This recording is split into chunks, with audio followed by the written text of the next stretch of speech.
If you're up, ikaw to. If you're down, if you feel down, go to your upline. Upline, motivate mo naman ako. Upline, nanghihina ako. Up, problema ako. Pag may problema ka, pag down ka, punta ka sa upline. Pag up ka, masaya ka, may pay-in ka, positive ka, punta ka kay downline. Grabe, downline. Grabe, dami kong pay-in ngayon. Oh. Pag excited ka, naku, grabe, may bago na naman ako recruit. Nakakita ko lang kanina sa bus. Kinausap ko, isipin mo, positive, magpipay-in bukas. Na-OPP ko lang, walang papel, basta dinagdalan ko lang. Grabe, downline. Grabe ka. So when you're down, when you're up, wag when you're good, wag mong babalik tayo, iba nalilito. When you're down, go down. Upline. Downline, alam mo, down. Hirap na. Sabi mo, downline mo, okay rin upline, ano, quit na tayo. Wala nila. Huh? Of course, downlines, you have to believe in your uplines. Your uplines are your roadmap to success. Be obedient. Obedience is better than understanding pag bago ka. Just obey. Now, may tatlong basis lang ako dyan to follow your uplines. Follow them wherever they go, whatever they teach you, except for these three things. Dapat ang basis nyo, moral, legal, and ethical. Pag itong tatlong to, immoral, illegal, unethical ang tinuturo, you have all the rights para hindi sila sundin. But as long as it falls, yung tinuturo nila, under these three categories, ladies and gentlemen, by all means, follow them. Love your uplines kasi ang uplines, alam mo, mahirap maging upline. Mahirap kasi, you can never please everybody. Mahirap kasi, may obligasyon ka sa mga downlines mo. Mahirap kasi, follow up mo sila. And minsan mahirap dahil, you know, yung upline, takbuhan. Pag nag-aaway mag-asawa, marriage counselor din. Pag wala ng pera, utangan. Pawn shop. Minsan, utosan. Upline, pupunta ako, reserve mo ako ng upuan, ha? So yung si upline, magre-reserve dito. Pero yung downline, kumakain sa Robinson. Yung upline ko, may ni-reserve naman. Upline mo rito, gutom-gutom na, nagre-reserve. Ang hirap maging upline. Bago matulog sa gabi, papalo up ka. Pag gising, ikaw ang unang iniisip. Papalo up ka din. Siyempre, ang upline nyo, tao lang, nagkakamali din. Nobody's perfect. Pero alam nyo kung magiging maganda ang relationship nyo because at the end of the day, it's all a matter of relationship. Kikitain nyo pera, pero hindi nyo kikitain ang relationship. It's not how much money you make eventually when you get there.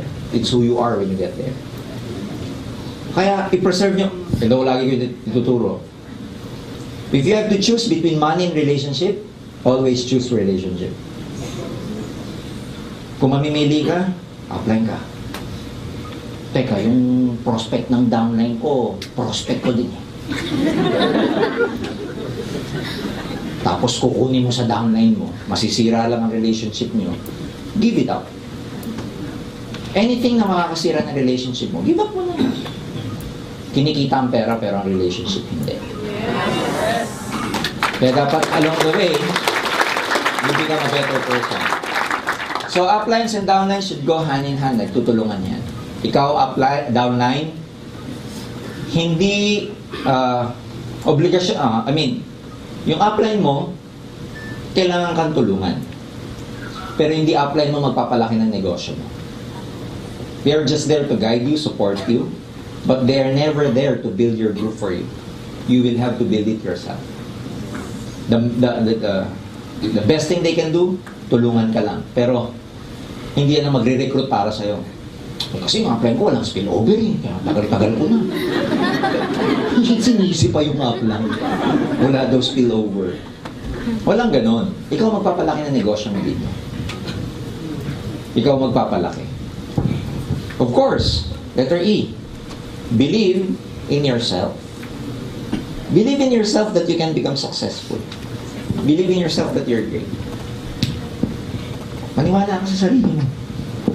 Yung may mga inferiority complex dito, let me tell you this. Kung ano yung na-inject mo sa mind mo, bata ka, kaya ka mahihain ngayon, they are all wrong. Mali yung mga tao nagsabi sa'yo hindi ka magaling. Mali yung mga nagsabi sa'yo hindi ka maganda. Mali yung mga tao nagsabi sa yung hindi ka gwapo. Because fundamentally speaking, everything is neutral. Tao lang ang nagbibigay ng label and meaning sa lahat ng bagay. Tao lang ang nagsasabi ng pangit, maganda. Tao lang ang nagsasabi ng mataba, sexy. Tao lang ang nagsasabi ng maitim at maputi. Kasi fundamentally, lahat pantay-pantay lang. Tanggalin mo lahat yan, isa lang yung itsura ng skeleton natin. Tama ba yun? So how do you believe in yourself? Number one, love yourself. Have confidence. Huwag mo isipin hindi ka magaling. Nagkamali yung mga tao nagsabi sa'yo hindi ka magaling. Kasi the truth is, magaling ka. Because you are a wonderful creation of God.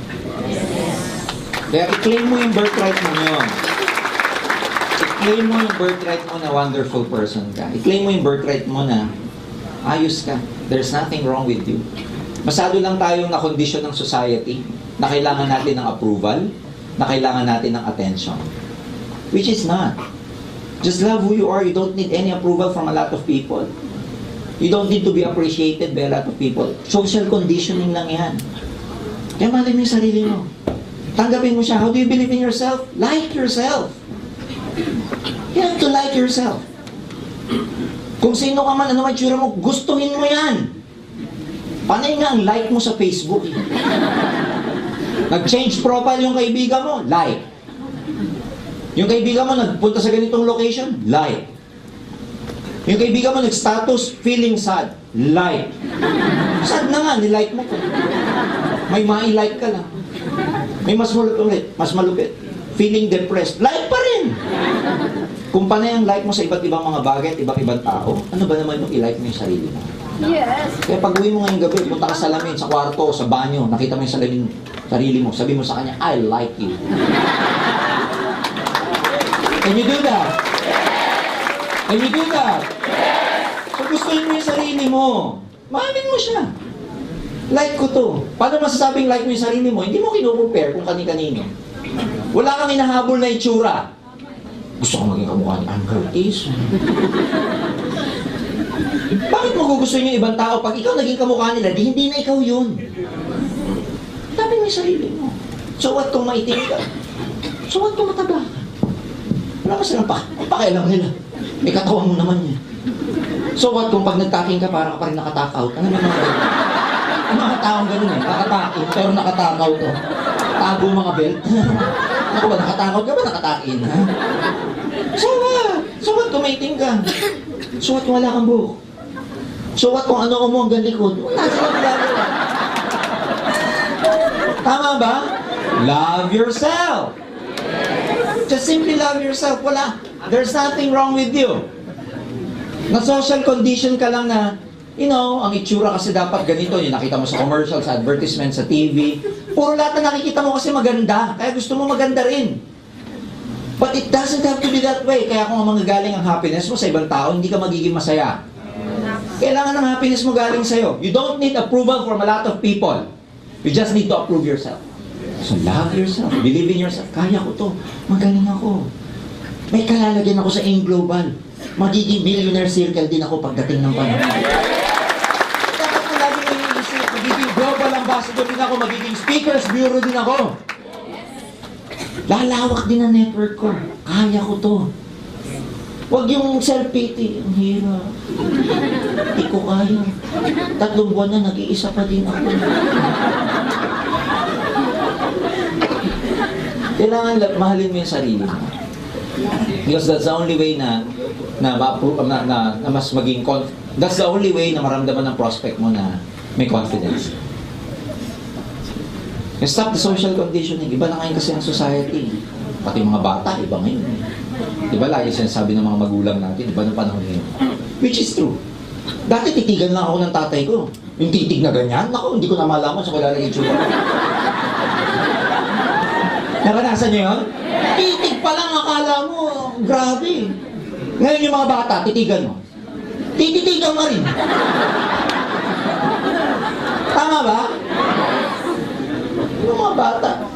Dati, yung mga bata ngayon, anong kailangan? iPad, iPhone, iTouch.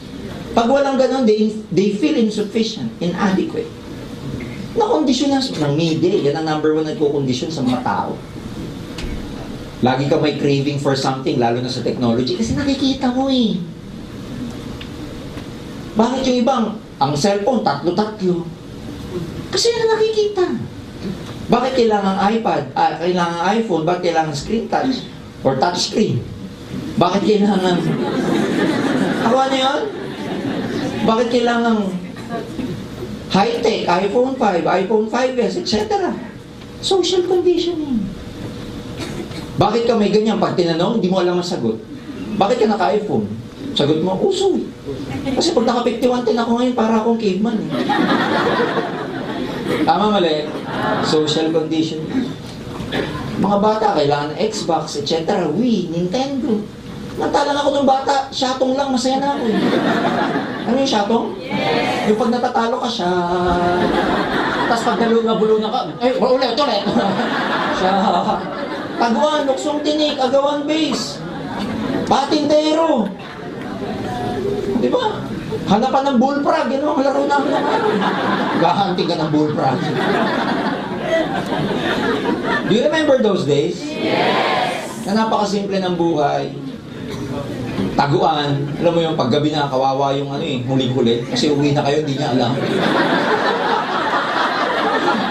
Umiiyak na pa uwi kasi permanenteng tago na, nag-uwian na talaga.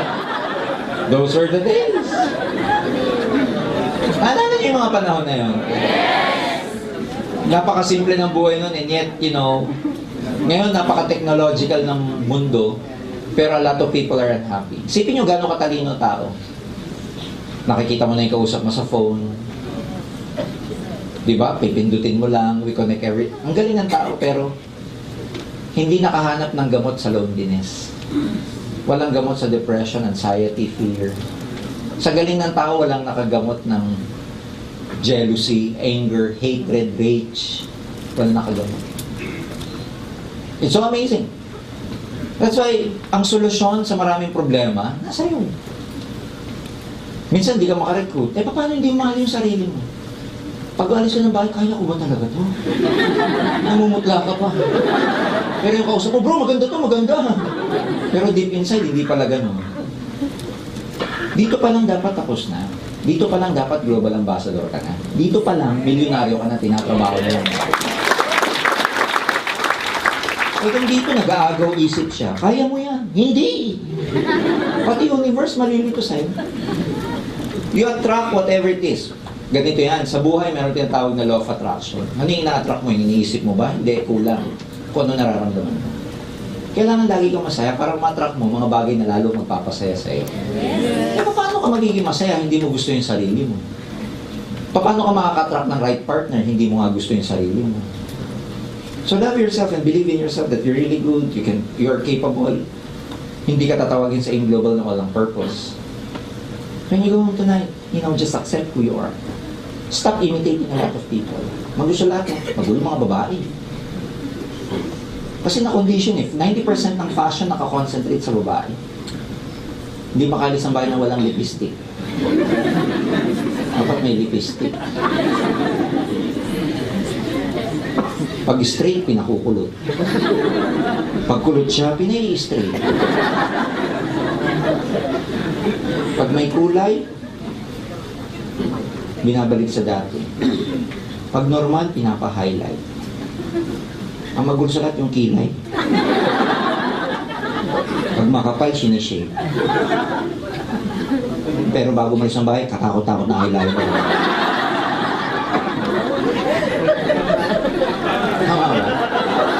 Mga lalaki, pag nag-shopping, pumunta sa isang store, sapatos, yun na yun eh. Pagbili namin, yun na yun. Upo na kami sa bench. Mga babae, may nakitang sapatos. Aabalahin yung sales lady. Magpapakuha ng kung ano nung size. Sabihin niya mamaya, diba? Iikot yun. Hindi niya muna bibili, iikot pa. Tapos yun din pala bibili. Pinamig lang ang sarili. Dami yung sapatos. May flat, may wedge, may open, may close. Ang dami. Kasi na-condition. Hindi ka magkaroon. Ito pinakamalupit. Kung yung sapatos niyo, hindi dapat ang kulay ng bag niya. Galing, no? Kasi doon ako-concentrate. So, masyado tayong na-hypnotize ng media, material, etc. That's why a lot of people are not happy anymore. And they feel inadequate pag wala silang mga ganitong bagay. Which is wrong. Kasi kahit tanggalin mo yung mga bagay niyan, walang kwenta yun. Because the truth is, uulitin ko, you are a wonderful creation with God. Yes. That's all matters. Yun ang importante. I-claim mo yung birthright mo, you know, you're wonderful, that's it. You don't need a lot of material things to, or you don't need a lot of approval from a lot of people. Can you do that? Can you love yourself? Yes! Patawarin mo rin yung sarili mo, mga pagkakamali niya. Hindi natin pinatatawag yung sarili. Pagka ikaw may nalimutan, tanga-tanga ko talaga. Pag may nagkakamali ka, you blame yourself. Pag nag-iwalay kayo, boyfriend, girlfriend, you blame yourself. Forgive yourself. And forgive other people too. Be kind, because you do not know. Hindi mo naman alam ang pinagdadaanan ng maraming tao. You know, kailangan mo maging mabait sa maraming tao. You have to be kind because, again, you do not know what are those other people are undergoing through. That's why you have to be kind. You have to be forgiving. Kasi as long as hindi ka nag-forgive, yung energy mo, naka-entangle, nakadikit pa rin doon sa mga taong hindi mo forgive. Kaya forgive them. Kasi, you know, ang forgiveness is like, it's not because they deserve it, but because you deserve peace. If you're unforgiving, it's like hating the other guy and wanting them to die, but you're the one drinking the poison. Mamatay ka na! Ikaw umiinom ng poison. Kasi unforgiving ka. I mean, it puts a lot of strain in your body, yung stress sa body. So, yun yung tinatawag na law of the least effort. Pagka maayos ka na sa loob, pag wala ka na masyadong hate, wala ka na masyadong rage, pag na-forgive mo na yung maraming tao, madali na magkaroon ng success sa buhay. Least effort na. Ilang tao ba dito yung pag kumausap kayo, binuhos mo na lahat? Grabe, 3 oras mo kinausap. Mabubutas na yung white paper sa gigil mo. Labas na litid mo. Ginamit mo ng ting-anting virtud at agimat mo. May orasyon ka pa. Ginamit mo pa yung lucky underwear mo. Hindi pa rin nag-pay-in. Usap ka na naman ng iba. Usap, gigil ka. Sabi na naman sa'yo, ganda sana pero wala akong pang-pay-in. Usap ka naman, gigil na naman, wala pa rin. Mantalang yung crossline mo, kumausap, sandali lang. Bulol pa. Utal pa, global package. Yung kausap, 7 heads. Ikaw, ginalingan mo, kailangan mo ng 1.5. Ang hirap mo makapag-closing. Mantalang may ibang tao, konting usap. Bakit nakakapag-training? Ba't gano'n? And then you will tell yourself, mas magaling pa ako dun ah. Kasi it's the law of the least effort. Hindi lang minsan pagalingan. Kailangan meron kang clearing kung tawagin. Clear ka sa loob. Forgive people. Gusto niyo yung mga nakasakit sa inong araw, hayaan mo na. Be kind. Forgive yourself. Forgive other people. Love yourself. Kasi kahit hindi ka magaling, believe me, you attract the right people pag tamang tao ka. Can you do that? Kasi, mas madali na maging successful pag tama na yung values mo sa buhay. That's why sa AIM, ilan namin ituturuan kumita. Dito tuturuan namin kayo maging mabuting tao. We teach you how to become a good daughter, husband, good wife, and everything. Kaya ang development dito holistic. You believe in yourself. Believe. Kadugtong ng believing in yourself, number 4 sa belief, last among the attitudes, always be positive. Be optimistic. Kahit ano nangyayari sa inyo, kahit anong struggle, at the end of the day, you always see the light at the end of the tunnel. Lahat ng bagay na nangyayari sa inyo, may purpose siya para sa ikabubuti niyo yan. Tama. Wala naniniwala sa inyo? Probably dahil pinapahaba pa yung PC niyo. Marami ka pa rejection, siguro para ma-master mo yung emotions mo. Pero lahat may purpose. You just need to be positive and believe in the process. Sabihin nyo process. Lahat kasi kailangan may pagdaan ng proseso. Ang lagi kong sinasabi niyan pag nagtitrain ako, just trust the process. Mahirap yung proseso pagdadaanan nyo, pero para sa development mo yun. Parang ordinaryong lamesa. Pag nakakita ka ng lamesa, galing sa puno. Can you imagine the process na pinagdaanan from puno to lamesa? Ang hirap nun. Kung ikaw yung puno, may feelings ka, puputulin ka. Lilihain ka, kakataming ka. Pupukpukin ka, bago ka maging lamesa. Ang hirap. So may pinagdadaan ng proseso. And ganun talaga. Ikaw, ordinary to extraordinary, in between is what we call a process. Dati, walang pera. Ang result na gusto mo, may pera. In between, ang gap, ang tawag doon, process. Ordinary guy to being a multi-millionaire, ang gap na tawag doon, process.